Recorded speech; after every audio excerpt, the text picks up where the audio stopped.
او دا د پښتنو ناشنا کار دی، ډزې کول، هوایي ډزې کول. د الله نه ویرېږي دا کوم چې هوایي ډزې کوي. تا له چا د اجازه تر کړې چې ته په خوشحالو کې هوایي ډزې کوه؟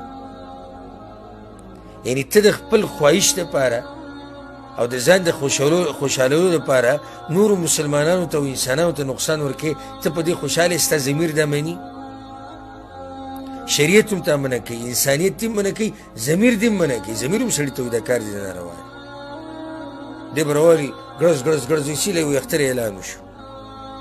اختر اعلان وشو نو په دې طریقې سره ته خوشحالي کې کیدای شي د دې لاسه ډېر شوي دي. ستا د ګولۍ د لاسه په یو کور کې ماتم جوړ شي نو تا خو اختر کوو او په هغو دې ماتم راوستو. یو غریب ولګي، مړ شي، معذوره شي، ځان ته مسله جوړه کړي، خپل اختر دې مو ورسکور کړو، د هغوی اختر دې مو ورسکور کړو. او یا که دغه نه شي دا ډزې کول، دا ګړزا او دا شور چې جوړ کړی او دې د لاسه خوا او شا د مسلمانان تنګي، ولې دا د ګناه کار نه دی څه؟ په داسې د فخر کار نه دی چې ما کلاشنکوف راوسو زه ډزې کوم، ما زه تماچه ده او زه ډزې کوم. دا داسې شي فخر. مسلمانان تنګوه، مسلمانانو ته تکلیف رسوه او په دې فخر کوه.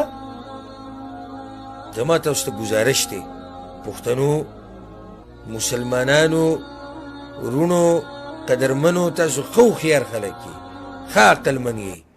دا هوایي ډزې کول د اختر په شپه باندې او د اختر په ورځو کې د عقل خاوند نه مني. شریعت موږ د هر هغه کار نه منع کړي وو چې په هغې کې بل چا ته اذیت رسي. پیغمبر صلی الله علیه وسلم څه وایي؟ هغه حدیث به تاسو ته یاد وي، څو پېرې موږ بیان کړی. المسلم من سلم المسلمون من لسانه ویده.